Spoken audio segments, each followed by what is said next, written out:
85편 고라 자손의 시. 인도자를 따라 부르는 노래.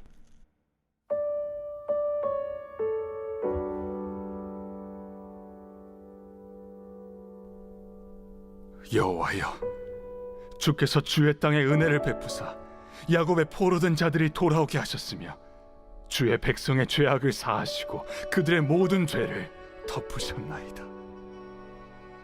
주의 모든 분노를 거두시며 주의 진노를 돌이키셨나이다. 우리 구원의 하나님이여, 우리를 돌이키시고 우리에게 향하신 주의 분노를 거두소서. 주께서 우리에게 영원히 노하시며 대대에 진노하시겠나이까? 주께서 우리를 다시 살리사 주의 백성이 주를 기뻐하도록 하지 아니하시겠나이까? 여호와여, 주의 인자하심을 우리에게 보이시며 주의 구원을 우리에게 주소서. 내가 하나님 여호와께서 하실 말씀을 들으리니 무릇 그의 백성, 그의 성도들에게 화평을 말씀하실 것이라. 그들은 다시 어리석은 대로 돌아가지 말지로다. 진실로 그의 구원이 그를 경외하는 자에게 가까우니 영광이 우리 땅에 머무르리이다. 인애와 진리가 같이 만나고 의와 화평이 서로 입맞추었으며 진리는 땅에서 솟아나고 의는 하늘에서 굽어보도다. 여호와께서 좋은 것을 주시리니 우리 땅이 그 산물을 내리로다. 의가 주의 앞에 앞서가며 주의 길을 닦으리로다.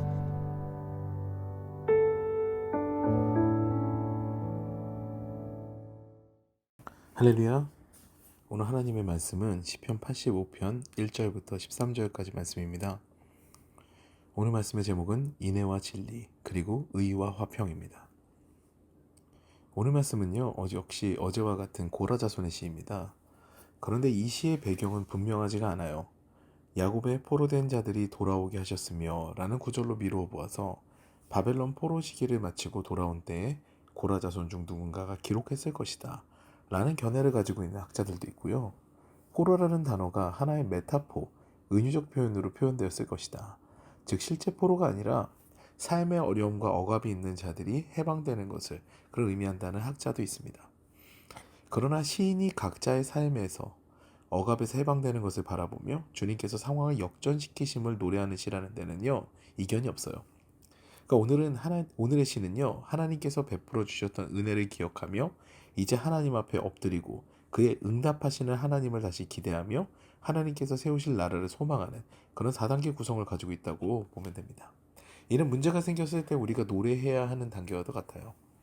먼저 하나님의 역사를 기억하며 주님을 찬양하는 시간이 필요합니다. 문제가 생겼을 때 찬양을 하라? 이것이 상당히 역설적이잖아요. 그런데 하나님께서는 우리에게 그런 믿음을 요구하십니다. 문제가 내게 문제이지 하나님께는 문제가 아니거든요. 오히려 그 문제를 통해서 우리의 신앙을 점검하게 되는 그런 계기가 되는 것이죠. 그 이전에 우리가 취해야 되는 것은요, 하나님께서 베풀어 주신 은혜, 그 응답하신 역사를 기억하며 찬양해야 하는 것이죠. 실제로 찬양에는 능력이 있습니다. 회복과 치유의 능력이 있죠. 바울과 실라가 매를 맞고 빌립보 감옥에 갇혔을 때 그들은 주님을 찬송했습니다. 그러자 감옥문이 열리는 놀라운 역사가 일어나죠. 그리고 간수가 하나님을 영접하는 사건이 벌어집니다. 이것이 찬양의 위력이거든요. 고난이 몰려와서 힘든 지경에 있을 때 찬양해야 되는 겁니다. 주님을 높이시면 주님께서 임재하십니다. 놀라운 일들을 행하시죠. 저 역시 마음이 어려울 때는 늘 찬양을 합니다. 그러면 정말 말할 수 없는 하늘의 위로가 임하는 그런 경험을 하게 되죠. 기도할 힘도 없을 때 그때가 바로 찬양할 때인 것입니다. 주님을 높여 찬양한 후에는요, 나의 삶을 돌아보는 과정이 필요합니다. 나의 뜻대로 세상을 살았는가? 아니면 하나님 중심의 신앙을 살았는가? 이 질문에 답을 달아가면서 다시 주님을 내 인생의 주인으로 초대하는 시간이 필요하죠. 주님은 인격적인 분이시기 때문에요, 우리가 회개, 즉 우리의 마음을 돌이키고 하나님을 주인으로 모시지 않으면 역사하시지 않으세요. 우리를 향한 존중의 마음으로 기다리시는 분이시죠. 이에 주님을 우리의 구원자로, 주인으로 모셔야 됩니다. 그러면 하나님께서 회복하시는데요, 먼저 우리의 신앙이 회복이 됩니다. 주님과의 관계가 깊어지면요, 먼저 예배가 세워지는데요, 예배하는 삶이 너무나 행복하죠. 제가 이전에 사역하던 교회에서는요, 주일에 공예배가 4부, 1, 2, 3, 4부죠. 그리고 저녁 예배, 그리고 저는 어린이 통합부서를 맡아서 많은 예배를 드리게 되었습니다. 근데 너무 즐거운 거예요. 저는 이제 기획팀 목사였기 때문에 많게는 4부를 모두 착석을 했습니다. 매 예배를 드리는데 같은 말씀이어도 새롭고 또 찬양할 때는 힘이 납니다. 게다가 어린이 통합부서는요, 제가 설교를 할 때 많게는 3번, 적게는 1번 정도 하는데요. 제가 설교를 하든 안 하든 2회 이상은 참석해야 됩니다. 그리고 저녁 예배도 착석인데요. 그러면 주일 하루 온종일 예배만 드리거든요. 그런데 참 좋아요. 삶이 회복된다는 것은 이런 것이구나. 그리고 목사가 되니까 참 이런 삶이 좋다. 이런 생각이 들었습니다. 여러분, 신앙의 맛을 알면요, 예배가 행복합니다. 찬양하고 말씀을 듣는 시간이 즐거워요.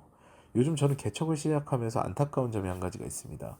제가 설교를 준비하고 말씀을 전하는 시간이 많아지니까요, 상대적으로 제가 듣는 시간이 현저히 부족해진 거예요. 제가 보고 듣는 시간이 현저히 부족해진 거예요. 원래 저는 책벌레거든요. 수시로 책을 읽어야 사는 사람인데 제가 일주일에 책 한 권 읽기가 어려운 상황이 됐습니다.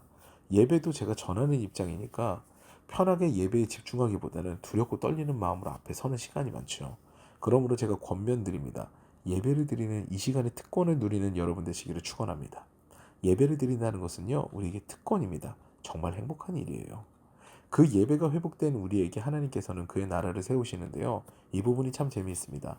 사실 인애와 진리 그리고 의와 화평은요, 연결되는 개념은 잘 아니에요. 진리를 밝히다 보면 자비와 충돌이 일어나는 경우가 적지 않아요. 하나님의 공의를 세울 때 하나님의 인자하심과 그 긍휼이 충돌하는 경우가 있다는 이야기입니다. 그래서 의를 세울 때 화평하지 못한 경우가 많은 것도 이거와 비슷한 맥락입니다.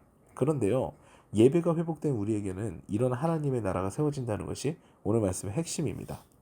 교회 공동체의 의는요, 하나님의 자비로부터 시작되거든요. 헤세드예요. 은총 또는 자비라는 뜻인데요.